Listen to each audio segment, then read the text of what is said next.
Therefore, these two O's are also going to be completely different. Doctor. How about this one? We stress the second syllable. We say photography. This O also is reduced and also becomes this symbol. Photography. Photography. Repeat after me. A clock. Doctor. Photography. Let's look at one more word.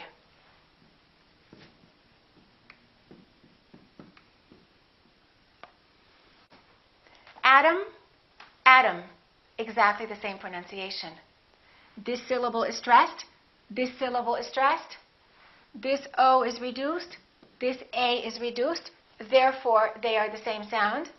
And remember, T between two vowels sounds exactly like the D. Atom, atom. Let's practice a few more words that sound exactly the same, but they're spelled slightly differently. Lesson, lesson. I'm learning a new lesson, and I would like to lessen it. To lessen means to reduce. Caller, caller. A caller can be someone who calls you on the phone. You have a caller. Or, this is the collar of my jacket. Profit, profit. I would like to make a profit, meaning making money. Or, he is a prophet, a religious person or someone who sees the future. Let's try one more. Seller, seller. A seller is someone who sells something, kind of like a salesman. And the cellar is a room under your house. All right, now you're going to see some words on the board, and I want you to ask yourself, which syllable do you think is stressed? And then I would like you to reduce the other syllables and make the sound like this. Let's take a look at some words now. I would like you to take a few moments and to decide which syllable you think should be stressed and which vowels you think should be reduced and sound like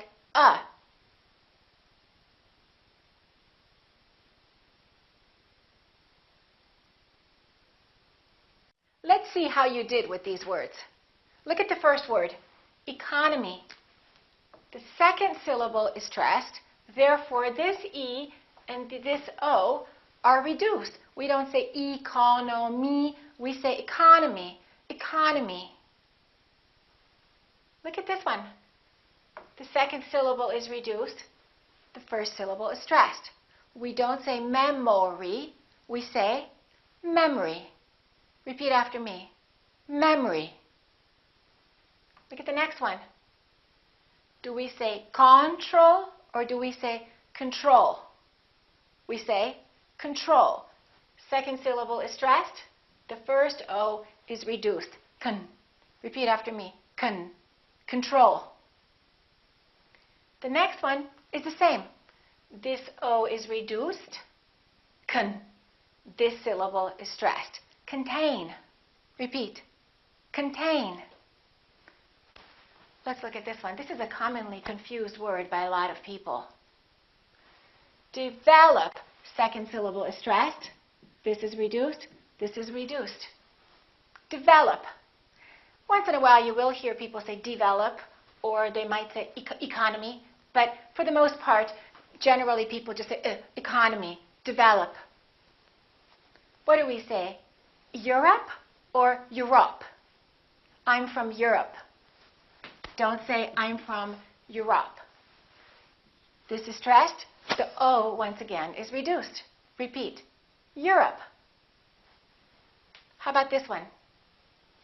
This is the most stressed syllable right here, the A.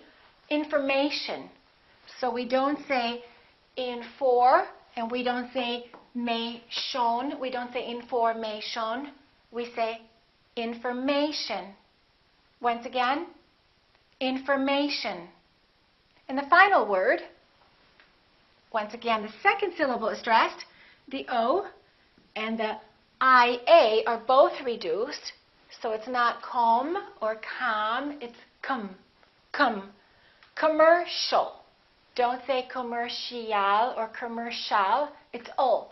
Commercial. All right, let's practice these words again really quickly. Economy. Memory. Control. Contain. Develop. Europe. Information. Commercial. The more you listen to spoken English, the better your syllable stress and syllable reduction are going to get, because these words are going to become more familiar to you and you will automatically get a feeling for which syllables you're supposed to stress. Also, remember to always write down new words if you're not sure which syllable to stress. And then ask a native speaker to read them for you. And the more you do this, the better your syllable stress and reduction will get.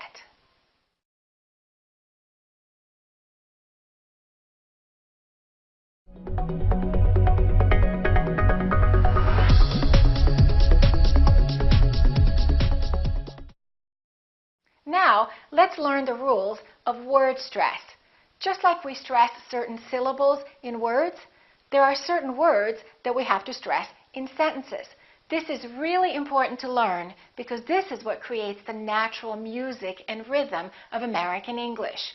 And it's a really important skill to master to have a good accent. Let's take a look at this. Look at this sentence. I will be driving to the market to buy something to eat.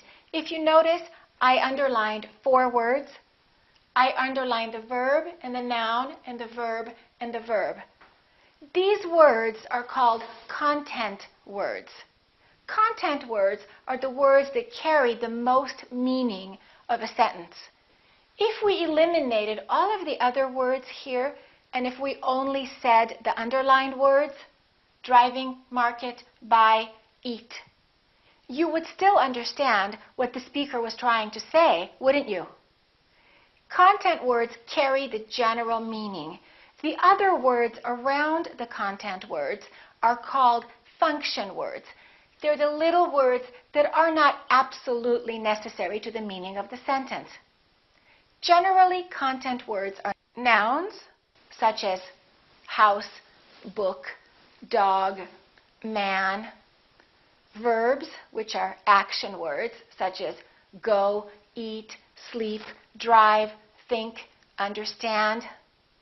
They are adverbs, such as carefully, clearly, well, soon, now. And adjectives, such as tall, short, good, bad, difficult, easy. These are the words that carry the most meaning. Let's take a look at this sentence again, and let's read the sentence, emphasizing the content words. I will be driving to the market to buy something to eat. I will be driving to the market to buy something to eat. Let's try to outline what this looks like. I will be driving to the market. You're going to jump up the staircase, go higher to buy something, and then something is also going to be reduced to buy something to eat. I will be driving to the market to buy something to eat. Let's do it again. I will be driving to the market to buy something to eat. That's the rhythm of English. Let me teach you a few rules about that. When we have 2 content words, generally the second word gets more stress. For example, I got a job. Got is a verb, job is a noun. They're both content words, but job gets more stress because it's a second word. I got a new job. I got a job. I got a great job. Do me a favor. Do is important, but favor gets more stress because it comes at the end. Do me a favor. Do me a favor. See you later. What do we say? Do we say, see you later? Or do we say, see you later? Let's try a few more. Let's go for a walk. Walk is going to get the stress. Let's go for a walk. Let's go for a walk. Go gets some stress, but walk gets a lot more stress. Okay, one more sentence. Did you do your homework? Did you do your homework? Repeat after me. Did you do your homework? Let's compare two sentences now. Repeat after me. Did you get it? Did you get the job? If you notice, in the first sentence, I emphasized get, but I didn't emphasize it, because it is not a noun. It is a pronoun. In the second sentence, I said, did you get the job? Because job is a noun. So we reduce pronouns and we stress nouns. One more time. Did you get it? Did you get the job? Let's do a few more sentences like that. Did you see it? Did you see the film? Who stole it? Who stole my money? Who stole my money? Now we're going to add another element at the end of the word, a few other words actually. Listen carefully. Who stole the money from me? From is a preposition, so we don't stress it. It's not a content word. It's a function word. And me is a pronoun. From me. So both of those words are reduced. Listen again. Who stole the money from me? One more. I was washing the dishes. I was washing the dishes for her. He's fixing the car. He's fixing the car for them. He's fixing the car for them. Take a look at the screen now. First, you will have a chance to try to figure it out on your own, and then you will see another screen after that with words in capital letters, and the capital letters represent the words that you're supposed to stress.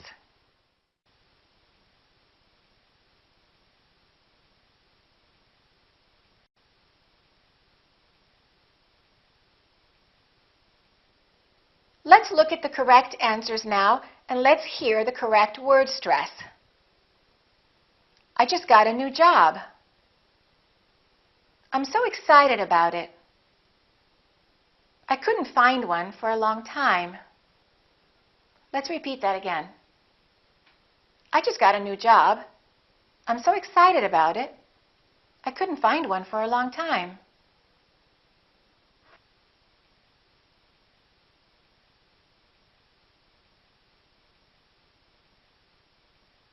Let's look at the answers now. I'm working at the store. I'm selling women's shoes. I started working there last week. Repeat. I'm working at the store. I'm selling women's shoes. I started working there last week.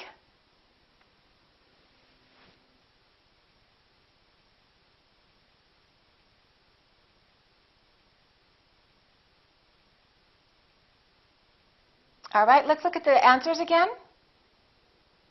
On the first day, I was really nervous.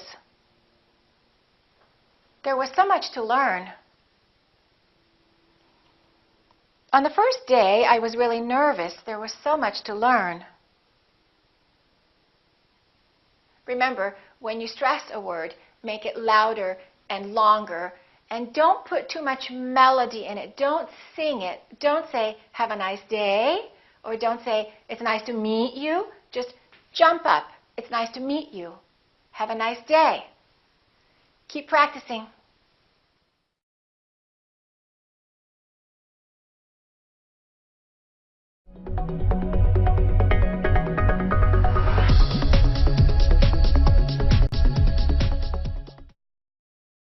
Let's talk about what happens when we have a long sentence and when there are a lot of content words in one sentence.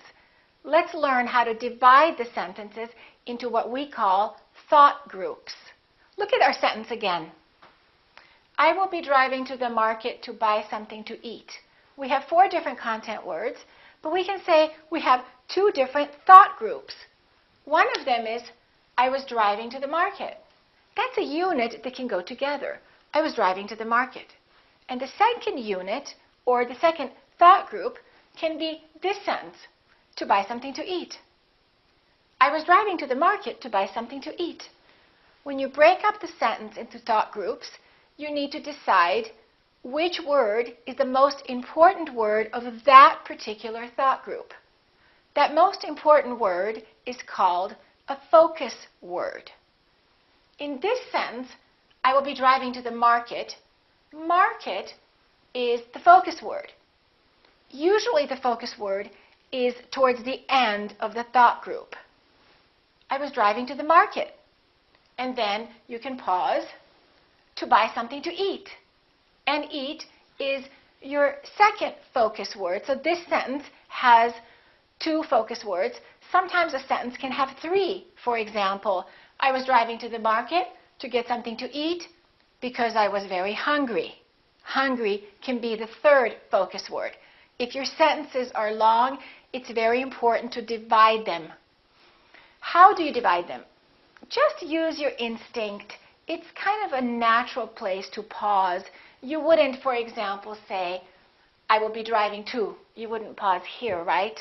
You would say, I will be driving to the market. So it's kind of logical. You can also pause here if you want to.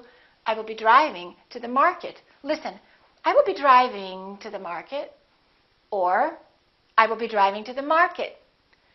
You have a little bit of a choice of where you need to pause and where you break up the thought group. It depends on you. It depends on how quickly you want to speak. The important thing to remember is when you have a thought group, emphasize one key word the most. Let's try another sentence like that. I was watching a movie with my friends when suddenly it began to rain. Obviously, that's a really long sentence. If you don't put any melody in that sentence, if you don't stress any words in that sentence, that's going to be a hard sentence to understand. So let's break it up. I was watching a movie. That's your first thought group. The focus word would be movie. Repeat after me. I was watching a movie. With my friends. With my friends could be another thought group. I was watching a movie with my friends. Or, if you want to speak a little faster, you can say, I was watching a movie with my friends. I would personally prefer to pause. I was watching a movie with my friends. When suddenly it started to rain. When suddenly it started to rain. Rain would be your focus word.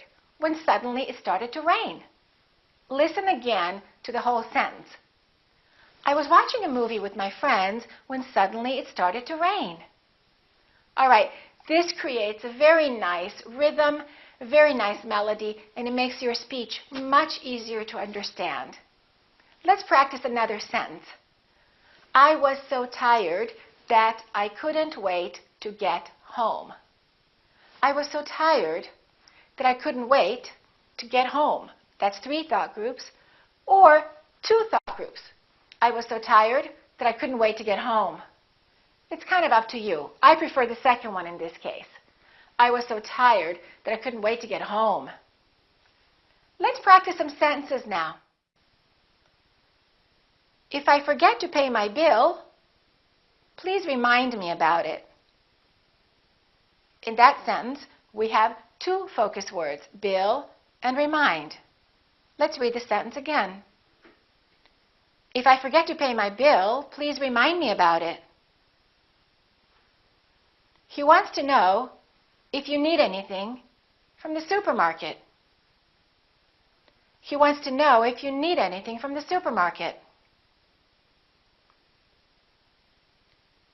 Did you know it was snowing in all parts of the East Coast? Did you know it was snowing in all parts of the East Coast?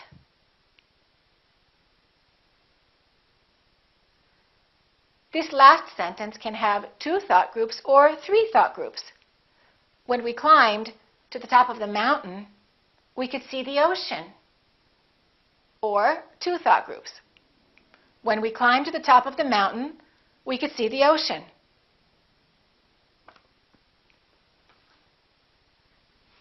When you have a longer sentence with several thought groups, make sure you find the focus word and stress that one the most, And remember, usually it's the last content word, usually a noun or a verb.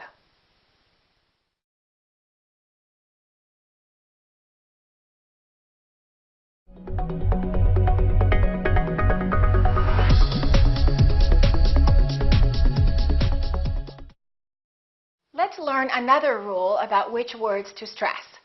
We will talk now about adjectives and nouns. Listen to this sentence. It's a hot day. Hot is an adjective, day is a noun. Which one sounds correct to you? It's a hot day or it's a hot day?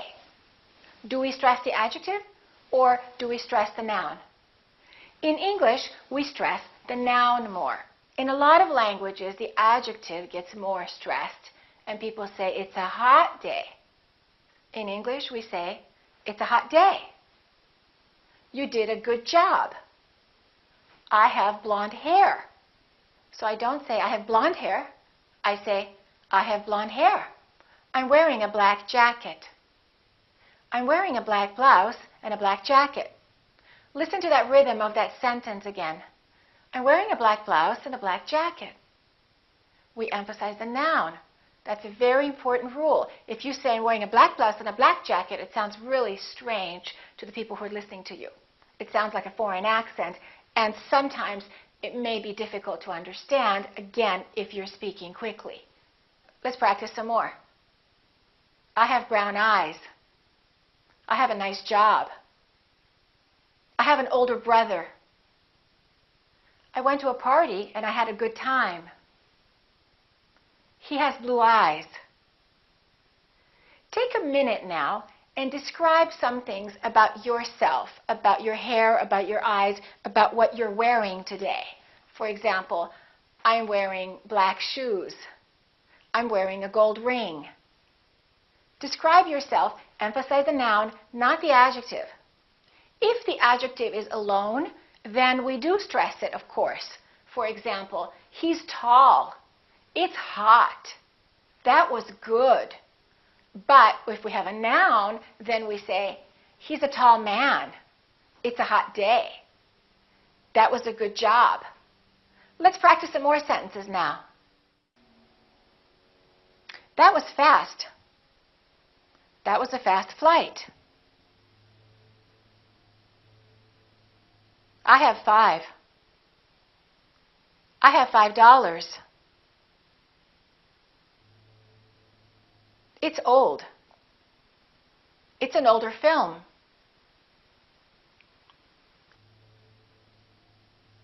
He's younger. He's my younger brother. That was great. I had a great time. I have an older brother and a younger sister. I have an older brother and a younger sister. She has brown hair and blue eyes. She has brown hair and blue eyes. That old lady has a little dog. That old lady has a little dog. My new car has 4 doors. My new car has 4 doors. I read a good book during the long flight. I read a good book during the long flight. What happens when we have 2 adjectives before a noun? For example, big black dog, angry old man, long hot shower. In that case, we emphasize the first adjective and the noun. Big black dog, angry old man, long hot shower. That's all there is to it. Keep practicing.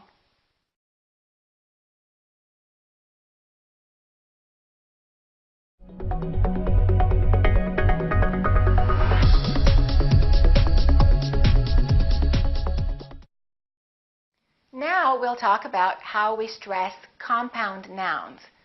Compound nouns are 2 words that represent one thing.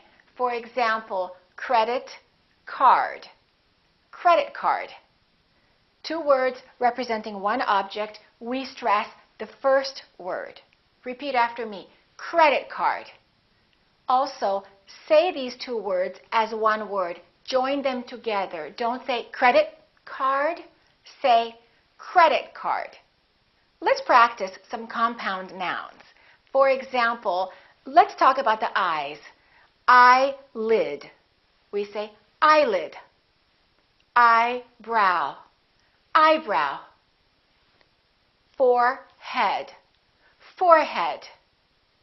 Earring. Earring. How about hair? Let's think of some compound nouns that have the word hair in it. Hairstyle sounds like hairstyle. Hair color sounds like hair color. Hairbrush, hairbrush. Hair salon, hair salon.